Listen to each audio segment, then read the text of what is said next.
வணக்கம். துணை சப்ஸ்கிரைபர்களையும் எல்லா அன்பு உள்ளங்களையும் எனது நண்பர்களையும் வருக என வரவேற்பதில் பெருமகிழ்ச்சி கொள்கிறேன். இந்த வீடியோவை பார்த்து கொண்டிருக்கக்கூடிய அனைத்து லட்சோபலட்ச மக்களும் எங்கூட சேர்ந்து இறைவனை பிரார்த்தனைக்குமாறு கேட்டுக்கொள்கிறேன். வக்ரதுண்ட மகாகாய சூரிய கோடி சமப்பிரப அவிக்னம் குருமே தேவ சர்வகாரியேஷு சர்வதா. தென்னாட்டுடைய சிவனே போற்றி, என் நாட்டவர்க்கும் இறைவா போற்றி. அன்பர்களே, நண்பர்களே, இன்னைக்கு ஒரு புதிய வீடியோல உங்கள் அத்துணை பேரையும் சந்திப்பதில் மிக்க மகிழ்ச்சி கொள்கிறேன். இன்னைக்கு நம்ம பார்க்க போறது வித்தியாசமான தலைப்புகள். ஒவ்வொரு ராசி, நம்ம ஊர்ல லக்னம்னு என்னன்னு பல பேருக்கு தெரியாது. எல்லாருமே ராசின்னு ராசியை பிடிச்சுக்கிட்டே உலாவுவாங்க. அதுக்கு என்ன காரணம்? ஜோதிடம் ஆரம்பிக்கும் பொழுது லக்னத்தை பிரதானமாக வைத்து ஆரம்பித்ததுதான் வேத ஜோதிடம். இப்ப ராசி எங்கேருந்து வந்தது? லக்னம், தசாபுக்தி, பிறப்பு ஜாதகம் இதெல்லாம் ஒரு நேர்கோடு. ராசி இப்ப இருக்கக்கூடிய அஷ்டம சனி, ஏழரை சனி, குரு பயிற்சி, ராகு கேது பயிற்சி இதெல்லாம் ஒரு கோடு. ராசி கோச்சார நிலையை வைத்து செயல்படும். கோச்சார நிலை என்பது ராசியுடைய பிரதானம். அதாவது தற்பொழுது பிளானட்ஸ், கிரகங்கள் எல்லாம் எங்கெங்க மாறுது அப்படின்னு நம்ம தெரிஞ்சுக்கணும்னா நம்ம ராசியை பார்க்கணும். நம்முடைய மொத்த வாழ்க்கையில முக்கியமான நிகழ்வுகள் லக்னத்தின் அடிப்படையில் தான் நடக்கும். லக்னம்னு லான்னு போட்டிருக்கும் உங்க ஜாதகத்துல. அந்த லக்னத்தோட அடிப்படையில தான் வாழ்க்கையுடைய பிரதான நிகழ்வுகள் என்பது இருக்கும். இப்ப ராசியா லக்னமா, இதுதான் கேள்வி. ராசி ஏன் நிறைய பேர் ஃபாலோ பண்றாங்க அப்படிங்கிறதுக்கு காரணம், ஒரு 80 to 100 ஆண்டுகளுக்கு முன்னாடி ஜோதிடம் மற்றும் என்ன விதிவிலக்கா, எல்லா தொழில்கள் போல ஜோதிடமும் கமர்ஷியலைஸ் செய்யப்பட்டது. அதோடைய ஆரம்பம் என்பது சுதந்திர இந்தியாவுக்கு முன்னாடியே. எப்படி வியாபாரம் பண்ணணும்? ராசியை வைத்து அதிகமாக பலன் சொல்லும் பொழுதுதான் வியாபாரம் செய்ய முடியும். காரணம், லக்னத்தை வைத்து பலன் சொல்லும் பொழுது உங்களுடைய ஜாதகத்தை ஒரு முறை மட்டுமே பார்க்க முடியும். அவ்வளவுதான் பலன். அந்த ஜாதகம் ஜனன ஜாதகம் பிறப்பு முதல் இறப்பு வரை மாறாது. அதே சமயத்தில் ராசியை வைத்து பலன் சொல்லும் பொழுது உங்கள் ஜாதகத்தை ஒரு வருடத்திற்கு 4 to 5 முறை வரைக்கும் பார்க்கலாம். ஒவ்வொரு ஆண்டும் ஒவ்வொரு கிரக பயிற்சியின் போதும் கூட, ஒவ்வொரு கிரகத்துடைய மூமெண்ட்டும் போதும் கூட, இணைவும் போதும் கூட உங்களோட ஜாதகத்தை எடுத்து பார்க்க வேண்டிய கட்டாயம் ஆகும். இப்ப ராசி முக்கியமே இல்லையா அப்படின்னு கேட்டா கண்டிப்பா முக்கியம். எந்த அளவிற்கு ராசி என்பது பெட்ரோல் எந்த அளவிற்கு முக்கியமோ அந்த அளவிற்கு முக்கியம். ஆனா பெட்ரோலை எதுல கொண்டு போய் ஊத்த? கீழையா ஊத்த முடியும்? வண்டி வேணும்ல, அந்த வண்டி தான் லக்னம். வண்டி வச்சிருக்கிற எல்லாராலையும் பெட்ரோல் வாங்கி ஊத்த முடியும். ஆனா பெட்ரோல் பங்க வேலை செய்யற ஒருத்தரால புது கார் வாங்குறதுக்கு எவ்வளவு சிரமம்.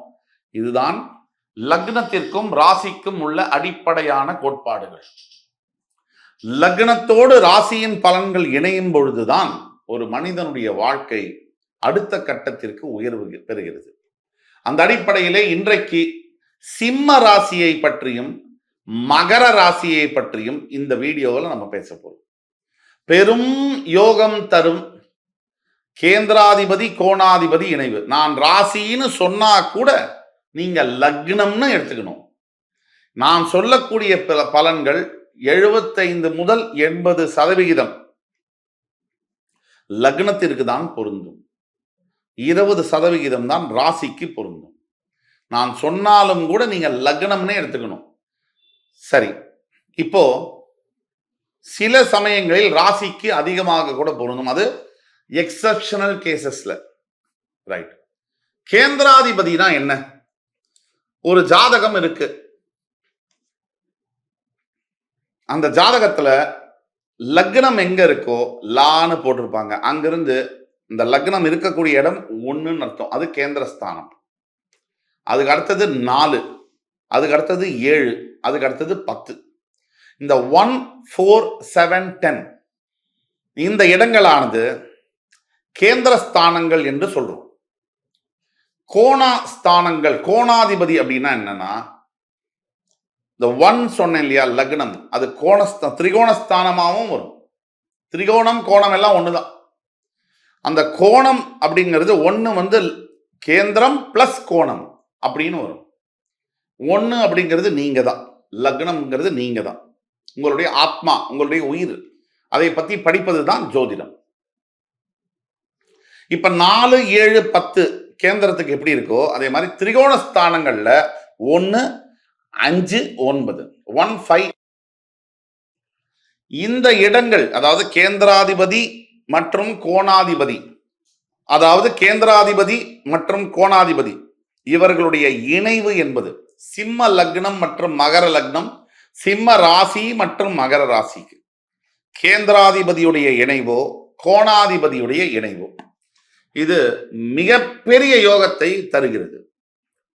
எந்த கிரகங்கள் இணைகிறது என்றதை பொறுத்து, எப்படி இணைகிறார்கள் என்பதை பொறுத்து இந்த யோகமானது வித்தியாசப்படும். டிஃபரன்ஸ், அதாவது பலன்கள் செய்யும் போது அந்த பலன்கள்ல டிஃபரண்டான அளவுக்கு ப்ரப்போர்ஷனல்ல பலன்களை கொடுக்கும். அப்போ இந்த கேந்திராதிபதி மற்றும் கோணாதிபதி, அதாவது சிம்ம லக்னம், மகர லக்னம், சிம்ம ராசி, மகர ராசி, சில இடங்களில் ராசியே சில ஜாதகங்களில் பிரதானமாக கூட வேலை செய்யும். ரேர் எக்ஸப்ஷனல் கேசஸ்ல இந்த மாதிரி இணைவுகள் வரும் பொழுது, ஒரு எடுத்துக்காட்டுக்கு சிம்மத்திலிருந்து 4 எது? சிம்மத்திலிருந்து 4ஆம் இடம் கேந்திரஸ்தானம், விருச்சிகம் ஒரு கேந்திரஸ்தானம். 7ஆம் இடம் கும்பம் ஒரு கேந்திரஸ்தானம். 10ஆம் இடம் ரிஷபம் ஒரு கேந்திரஸ்தானம். இப்போ விருச்சிகம், கும்பம், ரிஷபம், அதாவது விருச்சிகத்துக்கு அதிபதி செவ்வாய், கும்பத்திற்கு அதிபதி சனி, ரிஷபத்திற்கு அதிபதி சுக்கிரன். இந்த இடத்துல நீங்க பாத்தீங்கன்னு சொன்னா, சிம்ம லக்னத்துக்கோ சிம்ம ராசிக்கோ இவர்கள் எல்லாருமே விருச்சிகத்தை தவிர, செவ்வாயை தவிர எல்லாருமே பகை கிரகங்கள் ஆவார்கள். சனியும் சுக்கிரனும் சிம்மத்திற்கு பகை கிரகங்கள் ஆவார்கள். சுக்கிரன் முழு சுப கிரகம் என்ற தன்மையை தவிர இது ஆகும். அடுத்தபடியாக திரிகோணஸ்தானங்கள் எது அப்படின்னு பாத்தீங்கன்னா, சிம்மம் அது 1ஆம் நம்பர், அதோடைய அதிபதி சூரியன். 5 அதோடைய அதிபதி குரு. 9 மேஷம், அதோடைய அதிபதி செவ்வாய். இப்போ சூரிய, குரு, செவ்வாய் இவர்கள்லாம் கோணாதிபதிகள் ஆவார்கள். இப்ப நான் சொன்னதை நல்ல கவனம் பண்ணிங்க.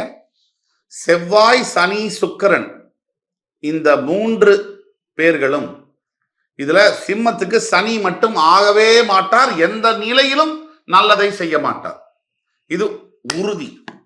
எந்த நிலையிலும் சனி பகவான் சிம்ம ராசிக்காரர்களுக்கு கண்டிப்பாக நல்லதை அவரால் செய்ய முடியாது.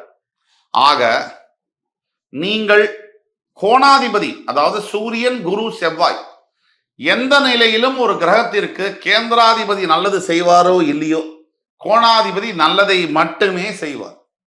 இது சத்தியம். இப்போ கோணாதிபதி சூரிய, குரு, செவ்வாய் இவங்க 3 பேரும் சனி சுக்கிரனோட எங்கேயாவது சேர்ந்து உட்கார்ந்துட்டாங்கன்னு வச்சுங்க. இதுல சனியை மட்டும் எடுத்துருங்க. சுக்கிரனோட எங்கேயாவது சேர்ந்து இணைஞ்சு உட்கார்ந்துட்டாங்கன்னு வச்சுங்க. அந்த இணைஞ்ச இடம் 6, 8, 12 மட்டும் இல்லைன்னு வச்சுக்கோங்க. அடிச்சது யோகம். எப்ப அடிக்கும்? அந்த இணைந்த கிரகங்கள் அவர்களுடைய திசையை நடத்தும் பொழுது யோகம் அடிக்கும். ஒரு எடுத்துக்காட்டுக்கு, சூரியனும் சுக்கிரனும் சிம்ம ராசிக்கு ஏதோ ஒரு இடத்துல சேர்ந்து உட்கார்ந்துருக்காங்க. சூரிய திசையோ சுக்கிர திசையோ உங்களுக்கு நடக்கணும். சூரியனும் குருவும் சிம்மராசிக்கு ஒரு இடத்துல சேர்ந்து உட்கார்ந்துருக்காங்க, அந்த திசை நடக்கணும். குருவுடைய திசையோ சூரிய திசையோ நடக்கணும். அப்படி திசை நடக்கும் பொழுது குருவும் சுக்கிரனும் ஒரு இடத்துல சேர்ந்து உட்கார்ந்துருக்காங்க. அப்படி உட்கார்ந்துருக்கும் போது அவர்களுடைய திசை என்பது நடக்க வேண்டும். அப்ப திசை வந்தால் கேந்திராதிபதி, கோணாதிபதி 2 பேரும் சேர்ந்து ஒரு இடத்துல உட்கார்ந்து அவர்களுடைய திசை நடக்குமானால் சிம்ம ராசிக்கு, சிம்ம லக்னக்காரர்களுக்கு அடிச்சது ஜாக்பாட் யோகம். அதே மாதிரி மகரத்துக்கு என்ன மாதிரி யோகம் வரும் அங்கிறத பத்தி நான் லேட்டரா எக்ஸ்பிளைன் பண்றேன். தொடர்ந்து வீடியோ பாருங்க. நான் முன்னாடியே சொன்ன மாதிரி எந்த யோகம் வரும்னா, இந்த கேந்திராதிபதி கோணாதிபதி இணைவு எந்த இடத்துல எவ்வளவு பவர்ஃபுல்லா இணையறாங்க அப்படிங்கிறத பொறுத்து, அது எப்படி பவர்ஃபுல்லா இல்லையான்னு தெரிஞ்சுக்கிறது அப்படின்னா, இவர்கள் எந்த இடத்துல இணைகிறார்கள், அவர்கள் வாங்கிய நட்சத்திர சாரம் எது, பாதம் எது, அந்த நட்சத்திர சாராதிபதி பாத சாராதிபதியுடைய ஸ்ட்ரென்த் என்ன அந்த ஹாரோஸ்கோப்ல, இதெல்லாம் வச்சுதான் அந்த அவங்களுடைய பலன்கள் அமையும். அப்ப இது ஒண்ணு. மகரத்துக்கும் இப்படிதான். மகரத்துடைய 4ஆம் இடம் மேஷம், 7ஆம் இடம் கடகம், அதே மாதிரி 10ஆம் இடம் என்பது துலாம். இப்போ மேஷத்துக்கு செவ்வாய், கடகத்துக்கு சந்திரன், துலாத்துக்கு சுக்கிரன். செவ்வாய் சந்திரன் சுக்கிரன் இவங்க 3 பேரும் ஏதாவது ஒரு இடத்துல இணைஞ்சு உட்கார்ந்தாங்கன்னா மகரத்துக்கு ஜாக்பாட். அந்த திசை வரணும். அதே மாதிரி திரிகோணஸ்தானங்கள், மகரத்துக்கு சனி, அவர் திரிகோணஸ்தானங்கள் 5ஆம் இடம் என்று சொல்லக்கூடிய சுக்கிரன், சுக்கிரனோட சனி மகர ராசி நேயர்களுக்கு இணைஞ்சாலோ, மகர லக்ன நேயர்களுக்கு இணைஞ்சாலோ, அதே மாதிரி 9ஆம் இடம், மகரத்துக்கு 9ஆம் இடம் கன்னி ராசி புதன். இந்த சுக்கிரன் சனி புதன் இவங்க 3 பேரும் ஏதாவது கேந்திரஸ்தானாதிபதி, நான் சொல்லக்கூடிய கேந்திரஸ்தானாதிபதி கூட, அதாவது சுக்கிரன் புதன் இணைஞ்சு உட்கார்ந்தாலோ, அதாவது மகர லக்னம் மகர ராசி நேயர்களுக்கு ஏதாவது ஒரு இடத்தில் சுக்கிரன் புதன் இணைவு, சுக்கிரன் சனி இணைவு, இல்ல சனி புதன் இணைவு இருந்தாலோ, அந்த திசை வந்தாலோ அடிச்சது ஜாக்பாட். மிகப்பெரிய அளவில் உயர்வு தரும். எந்த மாதிரியான உயர்வை தரும்? ஏழ்மை நிலையில் இருக்கக்கூடிய ஒரு மனிதனை மிகப்பெரிய கோடீஸ்வரனாக மாற்றும்.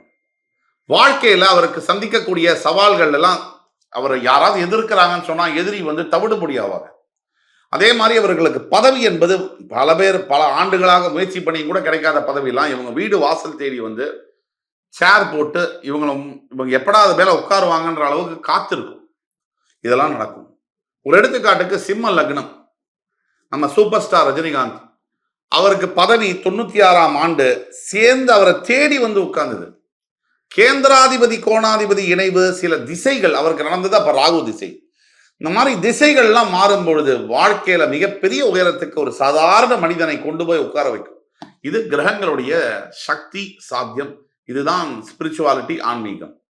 இப்ப இந்த இணைவு என்பது நீங்க சிம்ம லக்னமோ சிம்ம ராசியோ, மகர லக்னமோ மகர ராசியோ, உங்கள் ஜாதகத்தில் சூரிய சுக்கிர இணைவோ, சூரிய புதன் இணைவோ, சுக்கிர புதன் இணைவோ இருக்குமே ஆனால், கீழே கொடுக்கப்பட்டுள்ள வாட்ஸ்அப் நம்பர்ல எங்களை கான்டாக்ட் பண்ணும்போது உங்களோட ஜாதகத்தை துல்லியமாக கணித்து உங்களுக்கு எதிர்காலத்தில் என்னென்ன நடக்கும், எந்தெந்த சாத்தியக்கூறுகள் இருக்கு என்பதை துல்லியமாக கணித்து சொல்ல முடியும் என்ற அடிப்படையில் இதுவரை இந்த கோணாதிபதி கேந்திராதிபதி உறவை பத்தி பார்த்தோம்.